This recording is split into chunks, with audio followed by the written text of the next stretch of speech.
की मूवमेंट के लिए हमने देखा कि न्यूरॉन की जो मेम्ब्रेन होती है, जिसे न्यूरोलेमा कहते हैं, उस न्यूरोलेमा के हवाले से एक जैसे आयंस होते हैं जिन्हें कहते हैं लीकी चैनल्स कहते हैं, दूसरे आयंस जो होते हैं जिन्हें हम कहते हैं वोल्टेज गेटेड आयन चैनल्स हैं, जो वोल्टेज की डिफरेंस की वजह से ओपन या क्लोज होते हैं। और तीसरा प्रोटीन जैसे होता है, उसका नेम होता है सोडियम पोटेशियम पंप। अक्सर आयंस ऐसे होते हैं जिनके अंदर चैनल्स ऐसे होते हैं जिनके अंदर एक आयन पर क्रॉस कर सकता है, और सोडियम पोटेशियम पंप एक ऐसा चैनल है जिसमें sodium as well as potassium ions दोनों जो है क्रॉस कर सकते हैं। तो आज जैसे हम थोड़ी नर्व इंपल्स को सीखेंगे, उसके स्टेप्स को, ये सारी रिप्रेजेंटेशन एक ग्राफ के जरिए जैसे की जा सकती है। जैसे you know very well, graphical representation के हवाले से एक हॉरिजॉन्टल लाइन होती है और दूसरी होती है वर्टिकल लाइन। जैसे हॉरिजॉन्टल लाइन जो है टाइम को शो करेगी, हॉरिजॉन्टल लाइन जो है टाइम को शो करती है, और टाइम जो है ये मिली सेकेंड में है।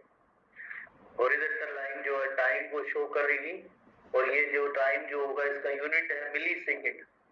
इसी तरह से वर्टिकल लाइन जो है वोल्टेज को शो करती है, वोल्टेज में डिफरेंस जो आता है वोल्टेज को शो करेगी, और वोल्टेज का यूनिट होगा मिली वोल्ट। इसी तरह से इस वोल्टेज में जैसे यू नो वेरी वेल, जो रेस्टिंग मेम्ब्रेन पोटेंशियल है वो जैसे -70 है, -70, तो -70। इसी तरह से 0 से जितने भी नीचे वैल्यूज होंगे तो ये सब नेगेटिव होंगे, और इसी तरह से 0 से अबव जो वैल्यू जाएंगे वो सब जो है पॉजिटिव वैल्यू होंगे।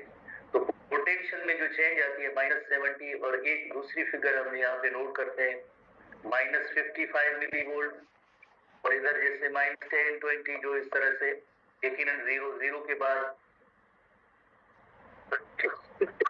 वैल्यूज जो है प्लस में आएंगे।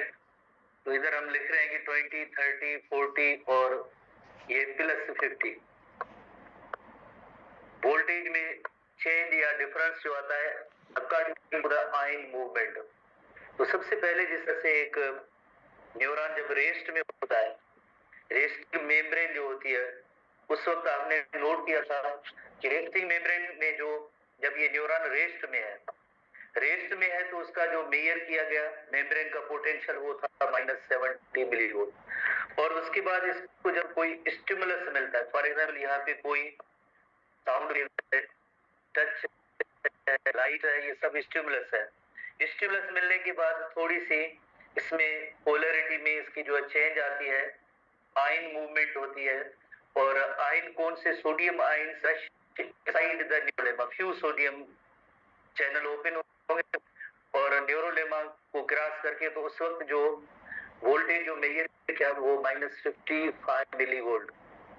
-55 मिली वोल्ट होगा तो आगे और भी सोडियम चैनल ओपन होंगे, वोल्टेज सोडियम चैनल फास्टर जो ये ओपन होंगे, सोडियम आयंस और फास्ट आएंगे, और पोलर इसकी जो वोल्टेज के अंदर ऐसा डिफरेंस आता जाएगा। ये एक पॉजिटिव फीडबैक मैकेनिज्म का जैसे एग्जांपल है। इस ये जो -55 मिली वोल्ट तक तो पहुंचना, इस वैल्यू को कहते हैं threshold potential. This is called as threshold potential. Threshold potential का काम यही, इसका मतलब यही होता है minimum potential needed to start the action potential. अगर इतना -50 मिली वोल्ट अगर ये इसको मिलेगा, इतनी चेंज आएगी तो आगे एक्शन पोटेंशियल होगा, अदरवाइज एक्शन पोटेंशियल नहीं होगा। अदरवाइज उससे हम कहेंगे सब थ्रेशोल्ड पोटेंशियल, जैसे अगर स्टिमुलस स्ट्रॉन्ग है तो और मजीद जैसे सोडियम चैनल ओपन होते जाएंगे, जैसे सोडियम चैनल ओपन होते जाएंगे तो यकीनन उसकी वजह से और sodium ion they rush inside the न्यूरोलेमा, cytoplasm की तरफ आते जाएंगे। और ग्राफ के अंदर आप देखेंगे ये जो वर्टिकल लाइन है और भी जैसे ऊपर ही जा रही है, कितनी हद तक जब +50 का ये वैल्यू आएगा तो उस वक्त सोडियम आयंस की जो चैनल है ये स्टॉप हो जाएंगी, क्लोज हो जाएंगे, तो यकीनन उस वक्त सोडियम आयन जो पहले इधर क्विकर जैसे अंदर इनसाइड मूव कर रहे थे, अब जो है ये स्टॉप हो जाएंगे, और उसके बाद जैसे एक पोटेशियम चैनल ओपन होंगे, वो पोटेशियम आयंस जो है वो बाहर की तरफ जाएंगे, पोटेशियम आयंस बाहर हम आते हैं, सब इलस्ट्रेशन को हम बहुत ही इंपॉर्टेंट डायग्राम है और ग्राफिक रिप्रेजेंटेशन के जरिए पूरे हम इस नर्व इंपल्स को एक सिंगल पेज से ही सीख सकते हैं।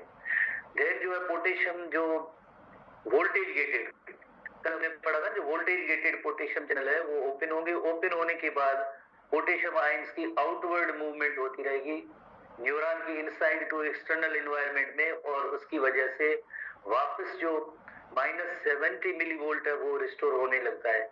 पर ये जो है किलो ईयर इनका थोड़ा सा लेट होता है, तो ये -90 तक भी चले जाते हैं, -90 तक चले जाते हैं। और उसके बाद जैसे एक और चीज, जैसे कल हमने पढ़ा था कि सोडियम पोटेशियम पंप, उसके बाद सोडियम पोटेशियम पंप जो ऑपरेट होंगे तो इनिशियल जो आपको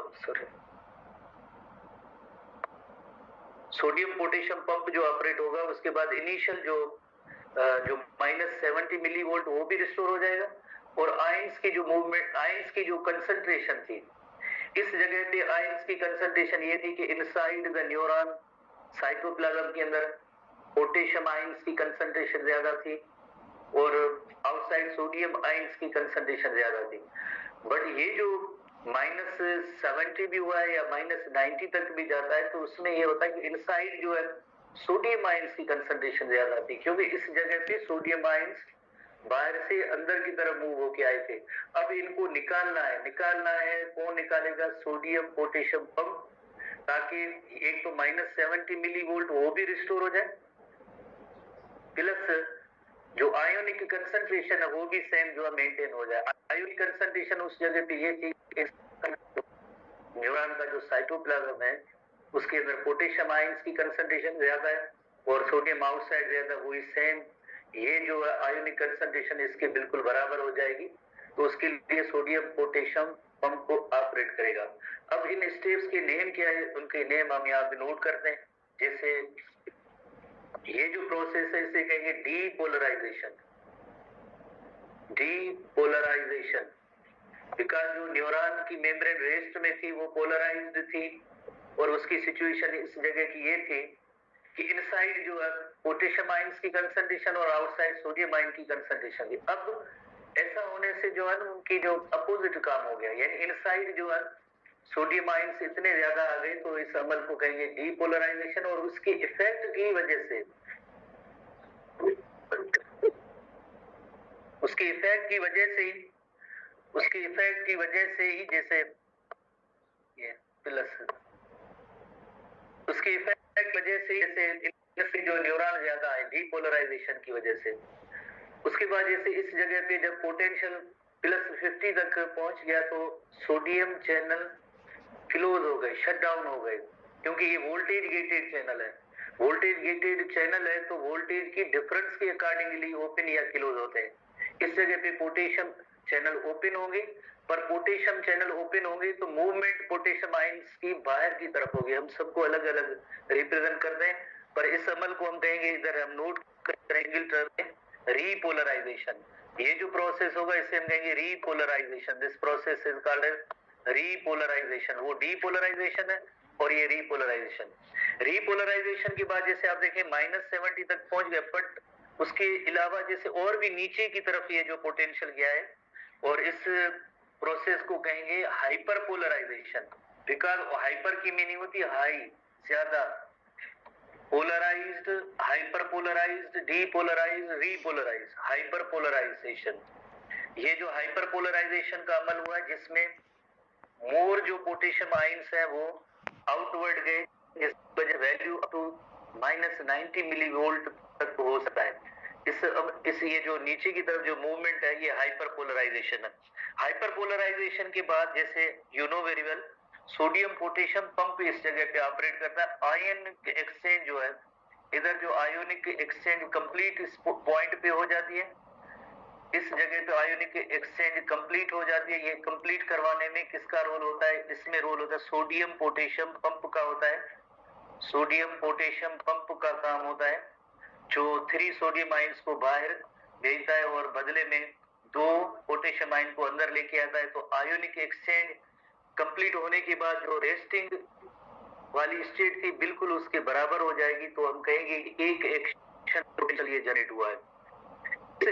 action potential along the entire length of न्यूरोलेमा neuron dendrite से लेकर एक्सॉन टर्मिनल, इस तरह से सेम ये रिपीट होता रहेगा पूरी न्यूरॉन की लेंथ में। इसको कहते हैं एक नर्व इम्पल्स है, और इसको जो मैक्सिमम टाइम लगता है वो तकरीबन 5 से 10 मिली सेकेंड एक एक्शन पोटेंशियल कंप्लीट होने में 5 to 10 मिली सेकेंड का टाइम लगता है। मुख्तलिफ बुक्स के अंदर जो है इसके वैल्यूज जरा डिफरेंट है, पर ओवरऑल जैसे ये 5 to 10 मिली सेकेंड एक एक्शन पोटेंशियल में टाइम इसका लगता है। तो अब हम जैसे सबसे पहले ये इनकी नंबरिंग देते हैं, फिर नंबरिंग के बाद हम इस जो भी इस ग्राफिक के रिप्रेजेंटेशन के अंदर जो इवेंट्स हुए हैं उसके अंदर होता क्या है उसको एक आयोनिक कंसंट्रेशन के हवाले से देखें। जैसे फॉर एग्जांपल ये रेस्टिंग वाली कंडीशन है, इसको हम जैसे नंबर 1 देते हैं, और फिर जो उस करेंगे डीपोलराइजेशन है, इसको जैसे फॉर एग्जांपल स्टेप नंबर हम 2 देते हैं कि 2 नंबर स्टेप में क्या होता है। उसके बाद जैसे नंबर 3 स्टेप जैसे हम रीपोलराइजेशन का देते हैं। नंबर 4 जो है ये हाइपरपोलराइजेशन का इसको देते हैं नंबर, और नंबर 5 जो जैसे ये सोडियम पोटेशियम पंप की ऑपरेट होने की स्टेप्स है। तो सबसे पहले हम आते हैं नंबर 1 स्टेप पे, जो एक में जब न्यूरॉन होता है तो उसकी आयोनिक कंसंट्रेशन क्या होती है रेस्टिंग स्टेज में। नंबर 1, जब भी कोई न्यूरॉन रेस्ट में होगा, हम नंबर 1 सीख रहे हैं, और इस पोटेंशियल को कहते हैं resting membrane potential. Resting membrane potential इसे कहते हैं रेस्टिंग मेम्ब्रेन पोटेंशियल, इसे आरएमपी के जरिए रिप्रेजेंट किया जाता है शॉर्ट फॉर्म में, रेस्टिंग मेम्ब्रेन पोटेंशियल आरएमपी। जब ये एक न्यूरॉन अनस्टिमुलेटेड होता है, एक ऐसा न्यूरॉन जिसमें कोई भी स्टिमुलस नहीं मिला है, कोई भी नहीं है, न्यूरॉन इज अनस्टिमुलेटेड। अनस्टिमुलेटेड न्यूरॉन होगा तो उस वक्त सेल के अंदर जैसे एनवायरनमेंट जो है, जिससे हम कहते हैं कि साइटोप्लाज्म वाला एनवायरनमेंट है, उसमें आपको पता है कि ऑर्गेनिक एनाइंस की कंसंट्रेशन ज्यादा होती है। ये सारे ऑर्गेनिक एनाइंस हैं, ऑर्गेनिक एनाइंस है, ऑर्गेनिक एनाइंस है जिनका लाइक चार्ज नेगेटिव में होती है। पर इस जगह पे you know very well potassium ions की जो इनसाइड जो न्यूरॉन जिसका साइटोप्लाज्म है उसके अंदर पोटेशियम आयंस की कंसंट्रेशन ज्यादा है।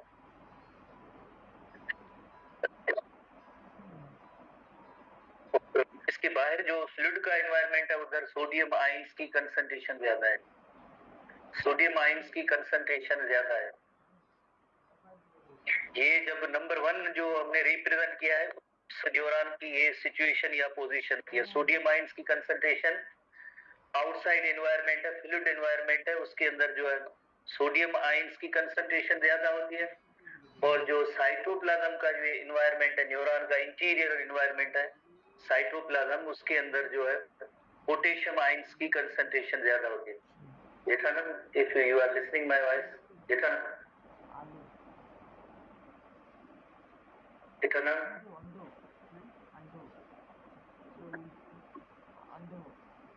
केमिस्ट्री जो पीडीएफ सेंड थी जो है और इस जगह ठीक होती है। ठीक है, तो ये नंबर 1 सिचुएशन है जिसमें जैसे न्यूरॉन की इनसाइड और आउटसाइड एनवायरनमेंट नंबर 1 ग्राफ के अंदर हमने रिप्रेजेंट किया था, उस वक्त ये सिचुएशन होती है। अब नंबर 2 सिचुएशन पे आते हैं। नंबर 2 है दैट इज द डीपोलराइजेशन। उसके बाद डीपोलराइजेशन होती है तो क्या होता है डीपोलराइजेशन। आज जैसे बहुत ही जैसे कल हमने पढ़ा था जो 5 चैनल्स वगैरह, तो इसी तरह से ये बेसिक सी जैसे बाकी डिटेल में बुक के हवाले से पॉइंट्स देखेंगे एक बार और भी रिपीट हो जाएगा। होपफुली आप जो है सिलेक्शन पोटेंशियल जैसा मुश्किल टॉपिक भी कवर कर सकते हैं। डीपोलराइजेशन का मतलब है जैसे डी का मतलब ही होता है जैसे अपोजिट है या रिमूव करना। जैसे इनसाइड जैसे पोटेशियम आयंस की कंसंट्रेशन ज्यादा थी और आउटसाइड जैसे सोडियम आयंस की कंसंट्रेशन ज्यादा थी। अब डीपोलराइजेशन में ये होगा सोडियम आयंस जो है they move inside the inside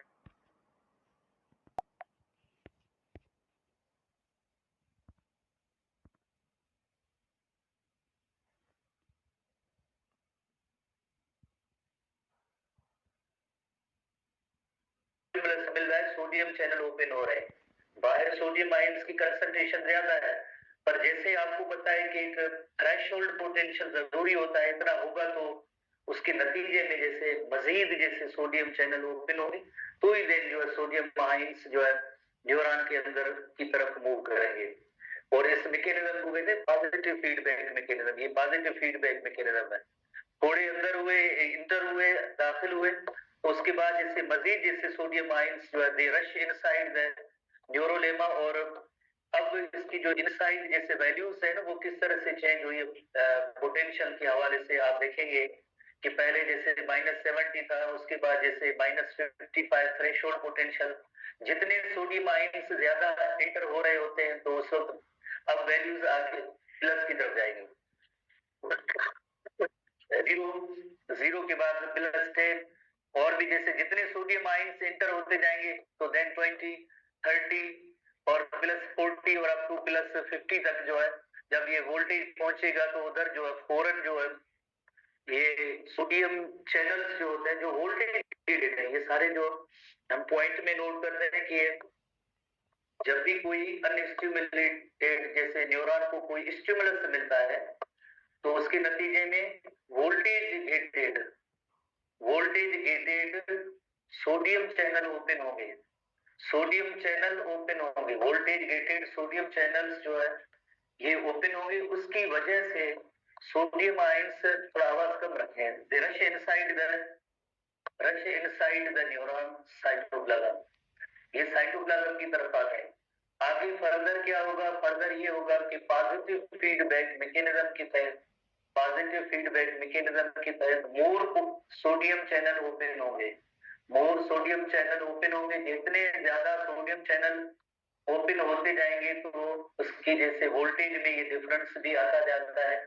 जैसे -70, -55, देन वैल्यूज जो प्लस में 10, 30, 40 और अप टू द 50। जैसे +50 तक ये वोल्टेज पहुंचेगा तो उधर सोडियम जो चैनल है वोल्टेज गेटेड ये ऑटोमेटिकली शट डाउन हो जाएगा फौरन। उसके नतीजे में जैसे देखे कल हमने पढ़ा था कि जो वोल्टेज गेटेड चैनल्स होते हैं वोल्टेज के डिफरेंस के अकॉर्डिंगली ओपन और क्लोज होते हैं। ये चैनल होते हैं वो कंसंट्रेशन ग्रेडियंट के अकॉर्डिंगली ओपन या क्लोज होते हैं।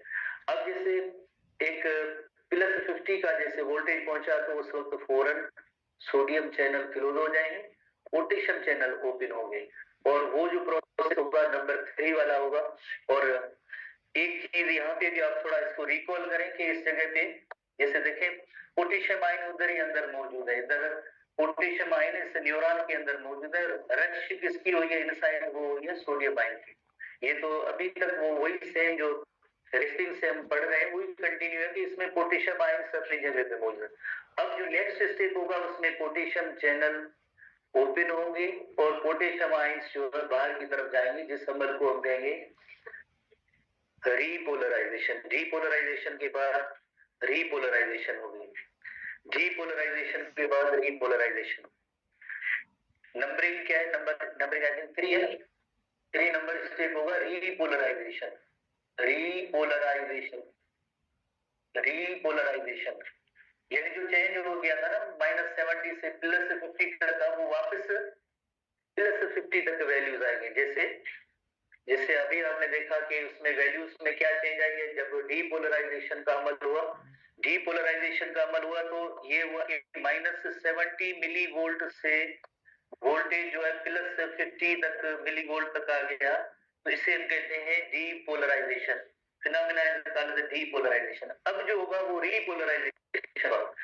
रीपोलराइजेशन हो इसका मतलब है +50 से वापस -70 मिली वोल्ट तक पहुंचेगा और उसके लिए पोटेशियम चैनल ओपन होंगे, पोटेशियम आयंस की मूवमेंट होगी वो अपवर्ड होगी और इस अमल को हम कहते हैं रीपोलराइजेशन। इवन जैसे हम इधर डायरेक्टली लिख लेते हैं कि जो वोल्टेज जो +50 मिली वोल्ट तक था अब वो -70 मिली वोल्ट तक आएगा। इस अमल को कहिए डीपोलराइजेशन। और ऐसा क्यों होता है? बिकॉज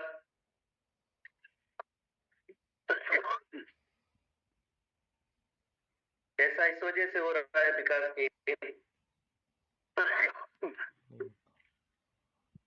पोटेशियम चैनल जो है पोटेशियम चैनल 50 तक वोल्टेज पहुंचने के बाद पोटेशियम चैनल्स जो है ये ओपन होंगे। पोटेशियम चैनल्स ओपन होने की वजह से और रैपिडली, जैसे कल हमने पढ़ा था कि जो लीड चैनल होते हैं उनके अंदर इतनी स्पीड नहीं होती, आयन जो मूव करते हैं या पास होते हैं, पर जो वोल्टेज गेटेड चैनल होते हैं ये फास्टर जो है उनके अंदर आयंस की मूवमेंट होती है। पर कंपेयर किया जाए तो जैसे सोडियम चैनल जो है रश इनसाइड मूव रैपिडली, जैसे एकदम चेंज हो जाती है। इसी तरह से जो पोटेशियम चैनल ओपन होंगे और रैपिड जैसे मूवमेंट होगी किसकी होगी? मूवमेंट होगी पोटेशियम आयंस की होगी। मूवमेंट होगी पोटेशियम आयंस की, किधर होगी? From inside neuron, inside of the neuron के इनसाइड से निकल के ये कहां जाएंगे? Outside the environment, external environment है जो फ्लूइड है उसके अंदर जो है ये आयंस मूव होंगे। किसके जरिए मूव होंगे? वोल्टेज गेटेड पोटेशियम चैनल्स की मदद से। वोल्टेज गेटेड पोटेशियम चैनल्स की मदद से ये मूव होते रहेंगे। तो इसमें हम मेम्ब्रेन के हवाले से यहाँ पे सिचुएशन बनाते हैं कि इसमें क्या हो रहा है।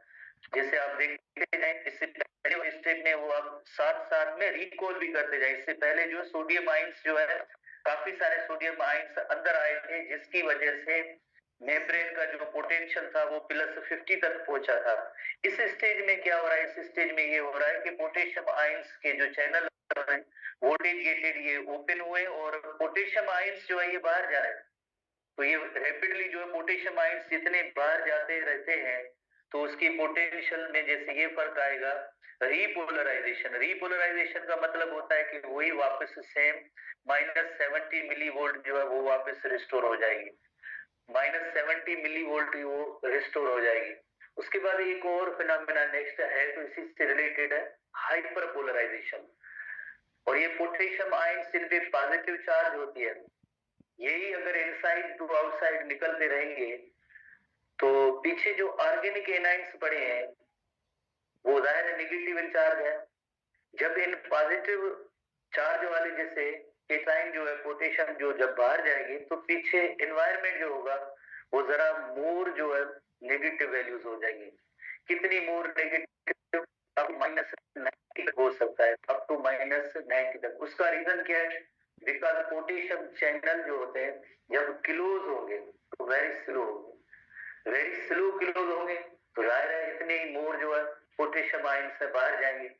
तो इस अमल को कहते हैं हाइपरपोलराइजेशन। तो चौथा स्टेप होगा उसे मिलेंगे hyperpolarisation. Number 4 hyperpolarisation. Number 4 is a hyperpolarisation. चौथा जो स्टेप है प्रोसेस है वो है हाइपरपोलराइजेशन। हाइपरपोलराइजेशन, हाइपर लफ्ज की मीनिंग ही होती है हाई, हायर कंसंट्रेशन। इसकी पोटेशियम आयंस की जो बाहर की तरफ आउटवर्ड जो है मूवमेंट हो रही है। तो इधर हम पॉइंट्स में नोट करेंगे कि जो पोटेशियम आयंस है मूव आउटवर्ड जरा ज्यादा मोर। किस तरह से? जब -70 मिली वोल्ट हो जाता है उसके बावजूद भी जैसे पोटेशियम आयंस जो मूव हो रहे हैं, तो इसका मतलब है कि ये वोल्टेज गेटेड पोटेशियम चैनल जो है वोल्टेज गेटेड पोटेशियम चैनल है ये लीड से क्लोज होता है। क्लोज जो होता है वो लीड से होता है। लीड से क्लोज होने की वजह से जाहिर है वो चीजें सब बाहर चली जाती है तो वोल्टेज जो है उस वक्त पहुंच जाता है, वोल्टेज वो तकरीबन -90 मिली वोल्ट तक पहुंच जाता है। इस अमल को हम कहते हैं हाइपरपोलराइजेशन। कोई इशू नहीं, हाइपरपोलराइजेशन होगी तो एक और अभी चैनल भी मौजूद है जो आयोनिक कंसंट्रेशन को मेंटेन करेगा। किससे रेफरेंस से?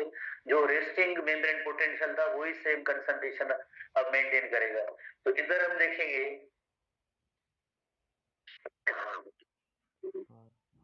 ये न्यूरॉन की मेम्ब्रेन, साथ साथ में ये पॉइंट इसको भी आप रिकॉल ही करते जाइए बिकॉज इसके अंदर जो है सोडियम आयंस जो है अंदर दाखिल हुए थे डीपोलराइजेशन की वजह से इधर दाखिल हो रहे थे। और जो उसके बाद आपने देखा जब रीपोलराइजेशन हुई थी तो पोटेशियम आयंस जो बाहर गए थे तो अंदर का एनवायरनमेंट तक हो चुका था। तो किलो इसको रिप्रेजेंट करते हैं। जब किलो लेट से हुए हैं तो 70 से इनका वोल्टेज और भी नीचे चला गया है, जो -90 मिलीवोल्ट हुआ है, because of outward movement of the potassium ions. क्यों हुई है? बिकॉज ये जो अगर थोड़ा लेट से होता है, वोल्टेज चला गया -90 मिलीवोल्ट। अब जैसे वापस जैसे -90 मिलीवोल्ट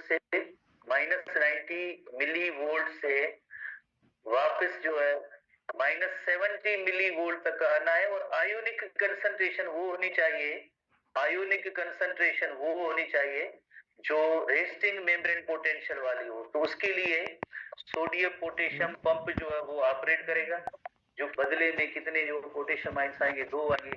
तो क्या हो जाएगा, इनिशियल जो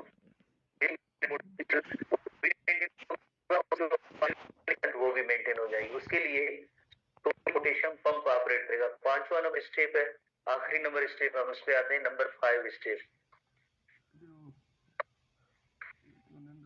नंबर 5 सोडियम पोटेशियम पंप को जब ऑपरेट होगा, सोडियम पोटेशियम पंप,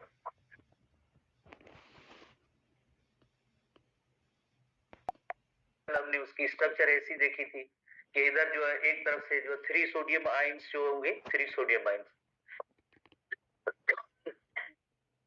एक सोडियम आयन, दूसरा सोडियम आयन, तीसरा सोडियम आयन, 3 सोडियम आयंस को ये बाहर भेजेंगे, 3 सोडियम आयंस को ये बाहर भेजेंगे, और उसके बदले में जब ऐसी सोडियम पोटेशियम पंप की स्ट्रक्चर है जिसमें जो 2 पोटेशियम आयंस होंगे वो अंदर की तरफ आएंगे, 2 पोटेशियम आयंस जो होंगे वो अंदर, 2 पोटेशियम आयंस जो होंगे, जैसे ये पोटेशियम आयंस जो है 2 जो होंगे वो इनसाइड इसके अंदर की तरफ आएंगे, जिनकी तादाद होगी 2, 3 सोडियम आयंस जो आउटवर्ड जाएंगे। इस वजह से ये इनिशियल रेस्टिंग मेम्ब्रेन वाला जो पोटेंशियल है वो भी रिस्टोर हो जाएगा, और आयोनिक कंसंट्रेशन वो भी सेम उस आरएमपी जैसी हो जाएगी, आरएमपी जैसी हो जाएगी। अब हम यहाँ पे वापस ग्राफ की तरफ आते हैं कि हमने क्या पढ़ा है।